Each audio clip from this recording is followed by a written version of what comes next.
ये हम लोग का टाइप्स ऑफ ट्राइंगल्स का लेक्चर 3 है, राइट। तो इसमें सबसे पहले ये कौन सा वाला टॉपिक है पहले जान लेते हैं। तो यहाँ पे देख सकते हैं ये आइसोसेलेस ट्राइंगल है। आइसोसेलेस ट्राइंगल का दो भुजा सेम होता है, राइट। तो यहाँ से ये स्टार्ट हो रहा है। तो आइसोसेलेस ट्राइंगल का पांचवा पॉइंट होगा। तो पांचवा पॉइंट में सर ने ये बताया था इसके दो भुजा सेम हो और ये एक परपेंडिकुलर डाला गया है। तो इसका पेरीमीटर क्या होगा? तो उसका पेरीमीटर होगा ए प्लस बी सी प्लस सी ए बराबर होगा 2a+b, राइट। इसका सेमी पेरीमीटर ये देखेगा तो ये हाइट का फार्मूला है। बस इसमें डाउट है मेरे को, राइट। जो इसका एरिया का फार्मूला होगा, इसका एरिया का फार्मूला ये है, राइट। अब सर ने यहाँ पे इसको प्रॉपर वे में समझाया है। जैसे कि देखिए ये एक ट्राइंगल हो गया था, आइसोसेलेस ट्राइंगल जिसके दो साइड सेम है, राइट। और ये भी परपेंडिकुलर माने, परपेंडिकुलर माने का तो ये जो बी है आधे आधे भाग में बढ़ गया, राइट। तो अपने को एरिया निकालना, एरिया से पहले अपने को हाइट निकालना है, राइट। तो हाइट निकालने के लिए क्या किया गया, ए का स्क्वायर किया गया।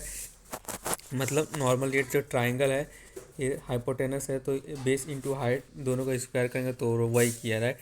तो ए स्क्वायर किया माइनस बी डिवाइड बाई 2 का स्क्वायर किया, तो बाद में ये 4 स्क्वायर बन जाएगा। आगे इसको सर ने प्रॉपर वे में बताया, राइट। तो अभी के लिए तो यही समझ, इंटू होने के बाद यही आएगा, 4 इसके साथ इंटू हो जाएगा, इसके साथ तो यही आएगा। तो उसका डायरेक्ट फार्मूला ये आएगा, कैलकुलेट करेगा तो ये अपना हाइट आ गया, राइट। हाइट का फार्मूला ये हो गया, राइट। अपने को एरिया का निकालना है। तो area is equal 1/2 into base into height. 1/2 base क्या हो गया अपना, बेस ये पूरा बी हो गया और हाइट हाइट ये पूरा आ गया, राइट। जब इसको कैलकुलेट किया तो ये अपना एरिया का डायरेक्ट फार्मूला निकल गया। एग्जाम में हम लोग ऐसा बेसिक से कैलकुलेट नहीं करेंगे, अपने को डायरेक्ट ये एरिया का फार्मूला यूज़ करना है, राइट। उसके बाद सर ने यहाँ पे बताया था ये आइसोसेलेस ट्रायंगल हो गया। यहाँ पे ये दो एंगल है तो इसका पेरीमीटर भी बराबर, पेरीमीटर एंड वाइस वर्सा। ये समझ में नहीं, लेकिन पेरीमीटर समझ जाए, ज़्यादा कुछ इंपॉर्टेंट नहीं है लगता। इसको भी छोड़ दे। यदि ए बी और ए सी बराबर, जैसे ए बी और ए सी बराबर है तो बी ई और परपेंडिकुलर ए सी और परपेंडिकुलर ई एफ और परपेंडिकुलर बराबर होगा, इसे कुछ कहा, राइट। फिर अपन सीधा एक्सरसाइज करेंगे। यदि संभावित त्रिभुज ट्रायंगल ए बी सी में दो कोण ट्रायंगल बी और ट्रायंगल सी, ट्रायंगल बी कितना हो गया, ट्रायंगल बी 40 हो गया और ट्रायंगल सी 100 हो गया, तो निम्नलिखित में से कौन सा कथन सही है, राइट। ये एक आइसोसेलेस ट्रायंगल, मतलब ये आइसोसेलेस ट्रायंगल है, राइट। क्वेश्चन में लिखा आइसोसेलेस, तो यहाँ पे संभावित त्रिभुज, राइट। इसके दो कोण बराबर होते हैं, राइट। एक 40 है, एक 100 है, तो तीसरा क्या होगा, 40 होगा, राइट। और नॉर्मल देखेगा तो ट्रायंगल 140 का होता है। 140 में से 100 और 140 काट लेंगे तो 40 बचेगा, राइट। तो ये ए सी, इसके सामने वाला नॉर्मल देखेगा, इसके सामने वाला बी सी और इसके सामने वाला ए सी बराबर है, राइट। तो क्या ए 100 डिग्री है, ए 40 डिग्री, तो ये गलत हो गया। ए बी बराबर, ए बी और ए सी बराबर है, तो ए बी और ए सी क्या बराबर है, तो नहीं बराबर है, तो रॉन्ग हो गया। ए बी रॉन्ग हो गया, चौथा राइट हो गया। चौथा बोले तो ए 40 डिग्री, हाँ ए 40 डिग्री, राइट। उसके बाद इसको देखेगा, देख एक ट्राइंगल ए बी सी एक संभावित त्रिभुज है जिसमें से ए बी पैरेलल है बी सी बराबर है 2 है, राइट।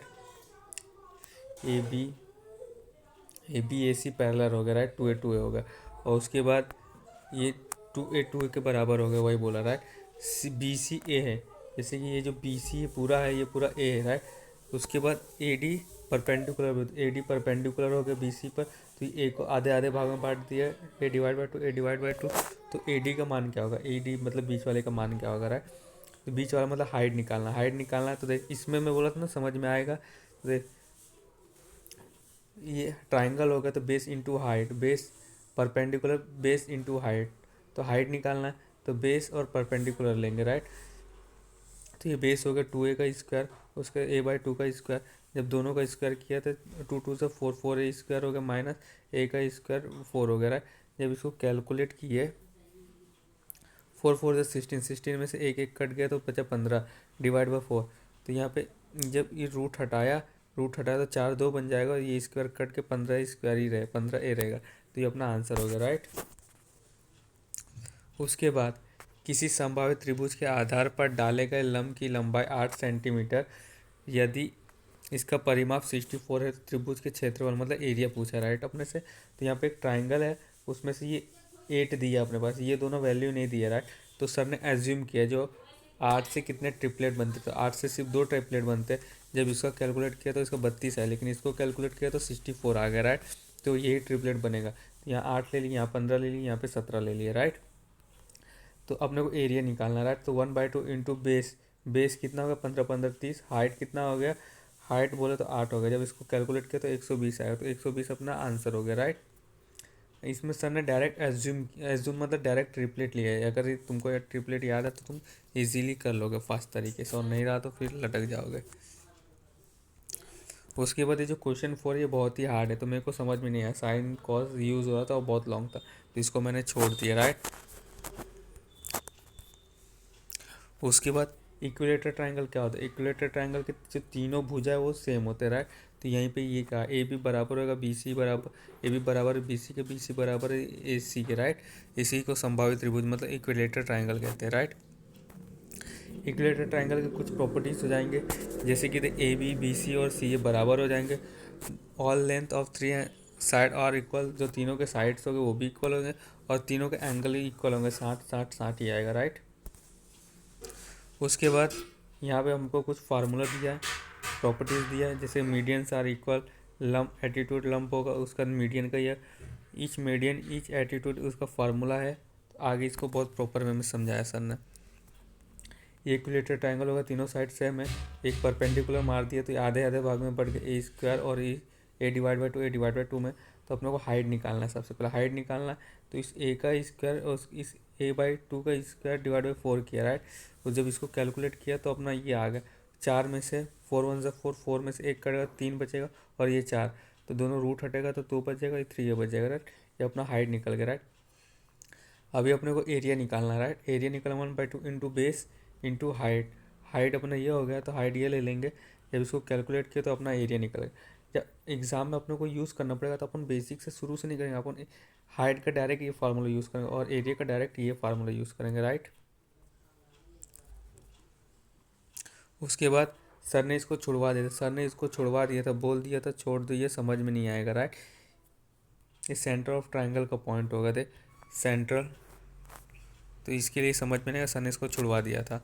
उसके बाद जो पांचवा पॉइंट हो गया, सर ने बोला जैसे ये ट्रायंगल हो गया, यहाँ से कोई भी मिड पॉइंट ले सकते, मिड पॉइंट ये भी ले सकते, ये भी ले सकते, ये भी ले सकते। तो सर ने यहाँ पे ये मिड पॉइंट ले लिया। जब यहाँ से सबको परपेंडिकुलर बनाया तो ये जो परपेंडिकुलर बोल तो हाइट जो है परपेंडिकुलर 1 P1 P2 P3 बराबर होगा √3 डिवाइड बाई 2 ए के बराबर।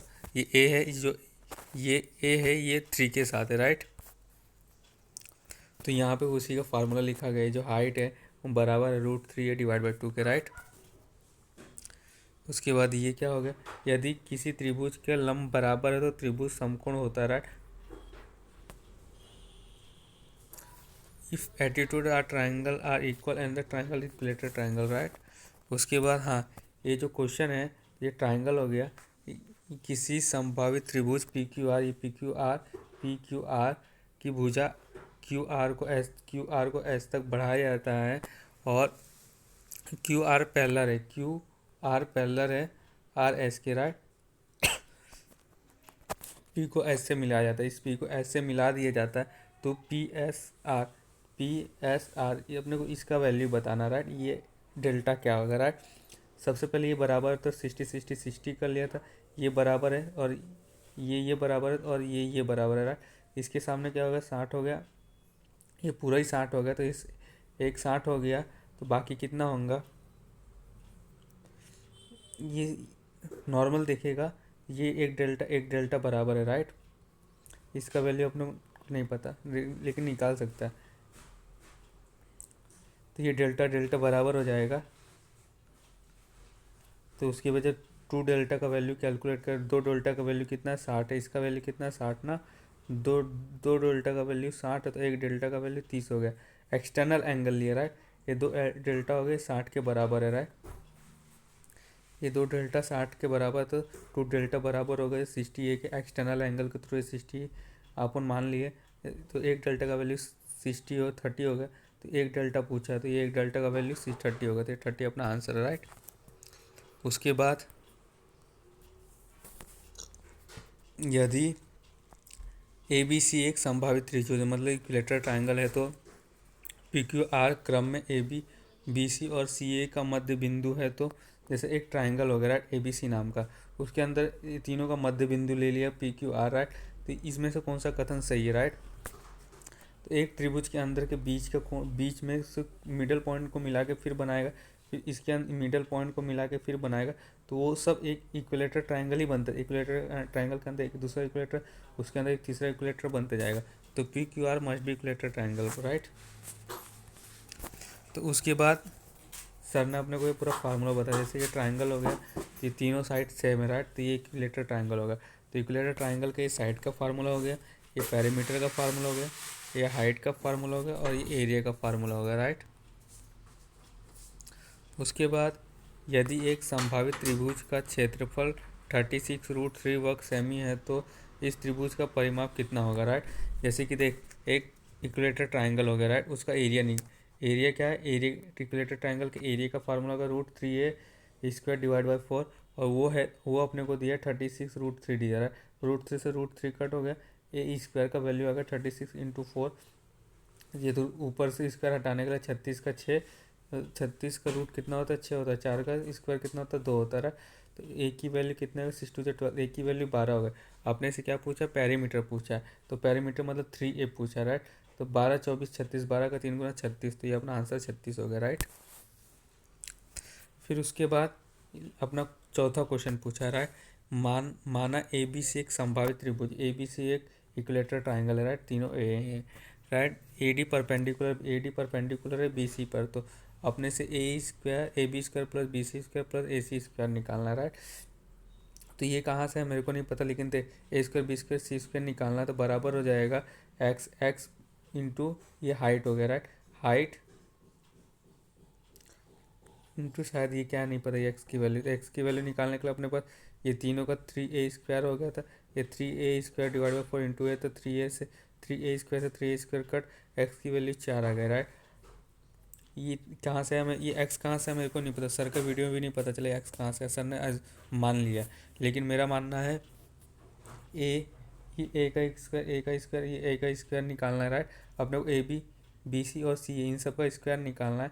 तो मेरे हिसाब से ये तीनों लाइन जो बन रहा है, एक लाइन, दो लाइन, तीन लाइन, चार लाइन, ये तीनों चारों लाइन बराबर होगा, इस हाइट के बराबर, हाइट के 4 गुने के बराबर होगा, मेरा मानना है हाइट के 4 गुने से बराबर होगा। तो हाइट का निकालने के लिए और बीच में एक्स ले लिया इन चारों लाइन का, तो इस तरीके से अपना ये x4 आया राइट। तो ये अपना हो गया लेक्चर 3 एंड मतलब टाइप्स ऑफ ट्राइंगल का ये तीसरा लेक्चर होता है एंड